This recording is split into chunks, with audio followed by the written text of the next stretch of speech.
3 weeks ago, I stood in the middle of a dark, silent courtyard in Argentina. If you closed your eyes, you could almost hear them.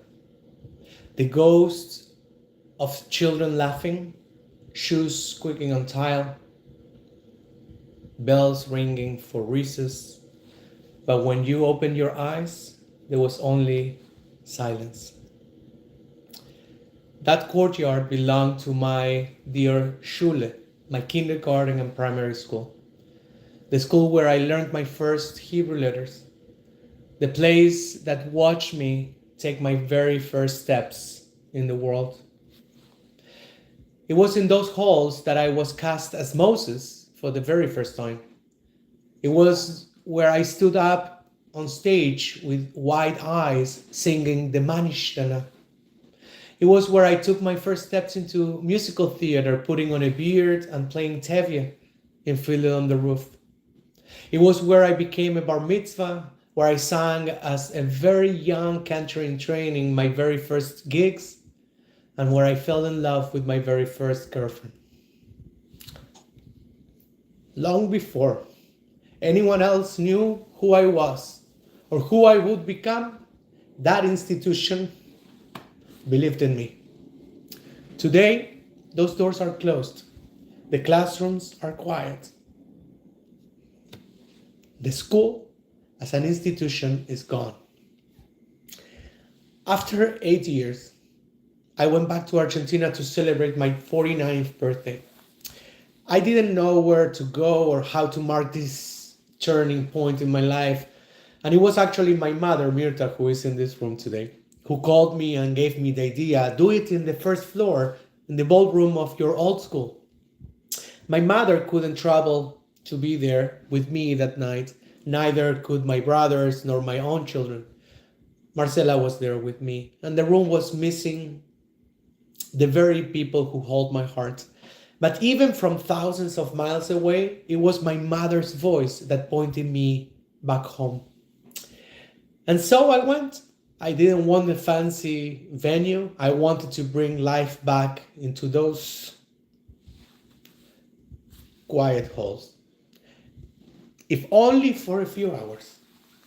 And though my own children couldn't be in the room with me, I looked around and saw my roots holding me up, my cousins, my childhood friends, my high school friends, my teachers, and even my colleagues. And then across the room, I saw him. Standing in the crowd was the Jazán, who trained me for my Bar Mitzvah 36 years ago. Marito.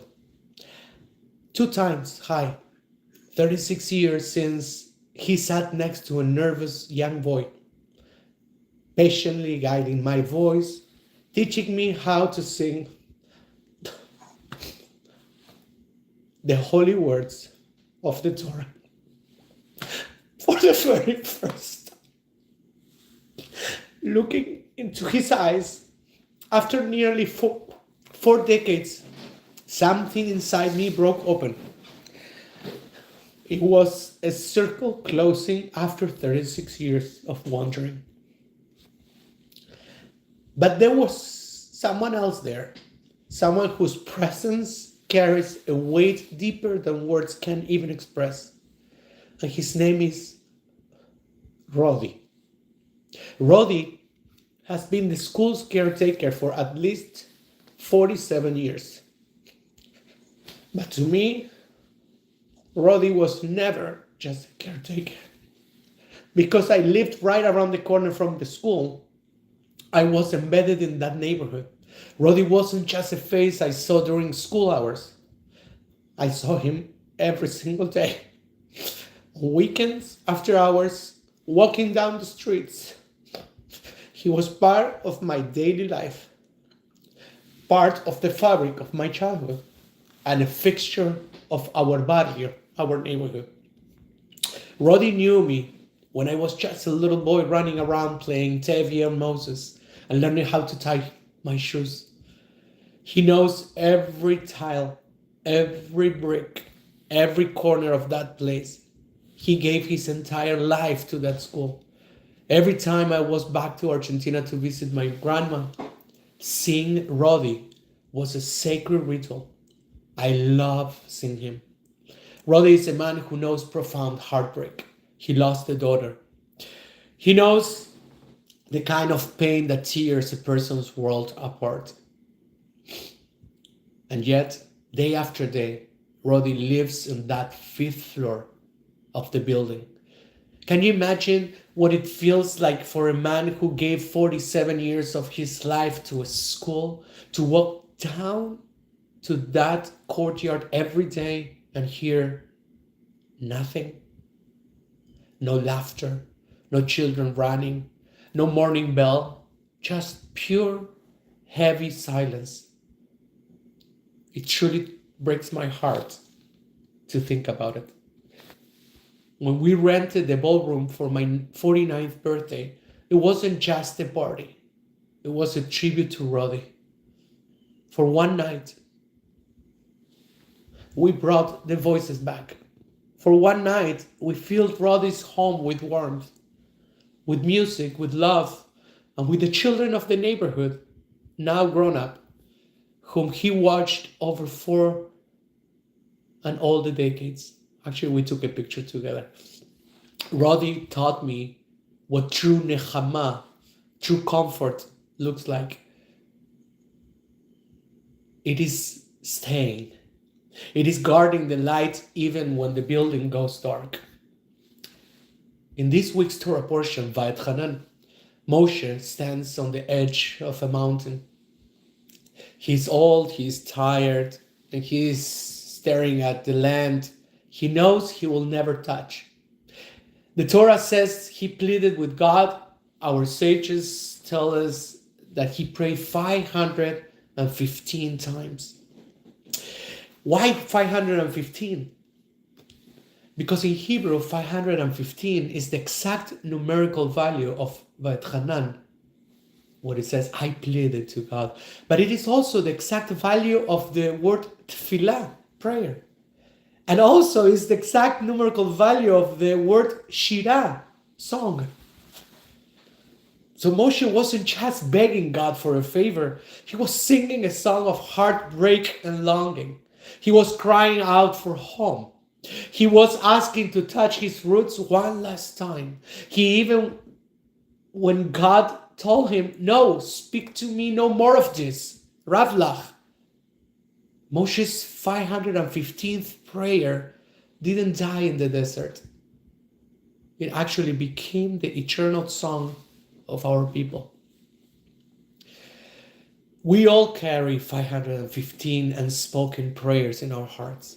We all carry things we begged for that were never granted. Doors that were closed. Losses we cannot undo. And this Shabbat is Shabbat Nachamu, the Shabbat of consolation.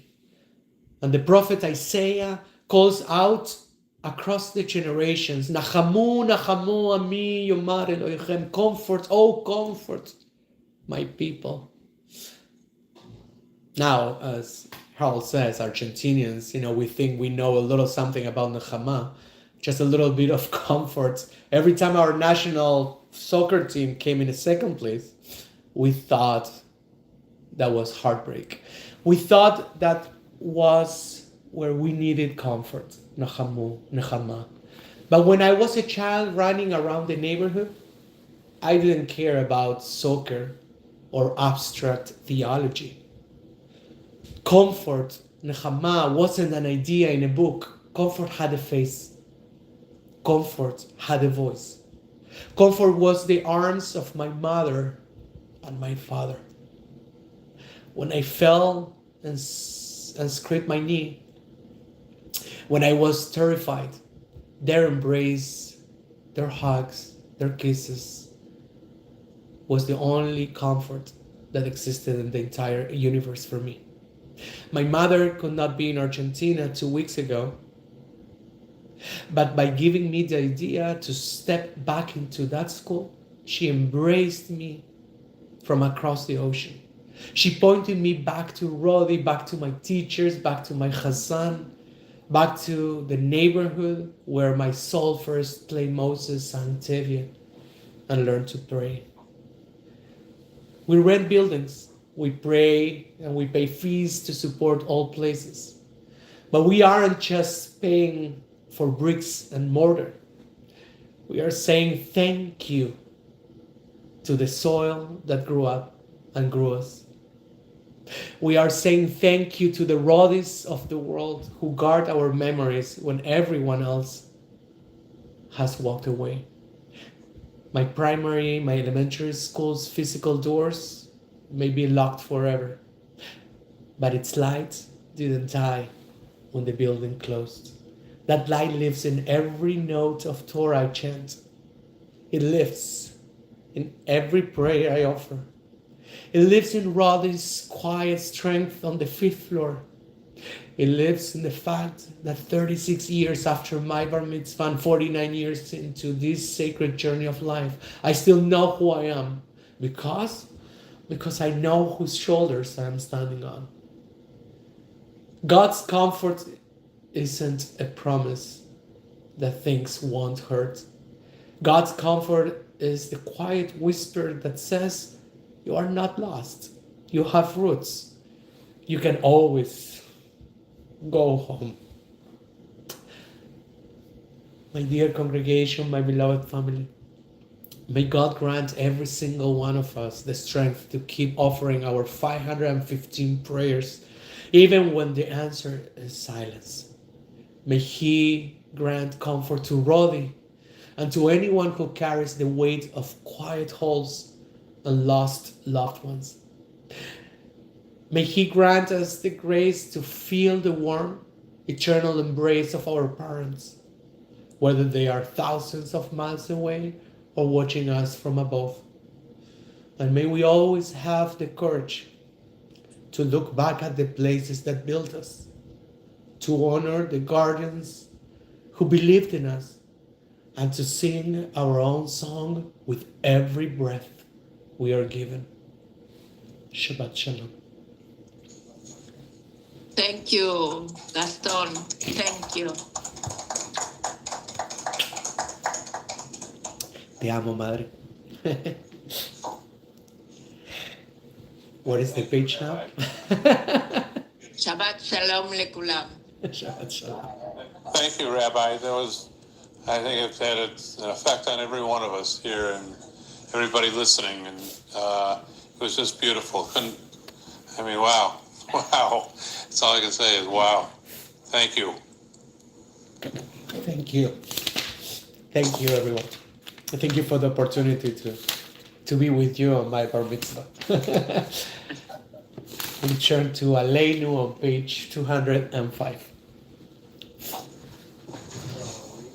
עלינו לשבח לאדון הכל, לתת גדולה ליותר בראשית, שלא עשנו כגויי ארצות, ולא שמנו כמשפחות אדמה, שלא שם חלקנו כהם.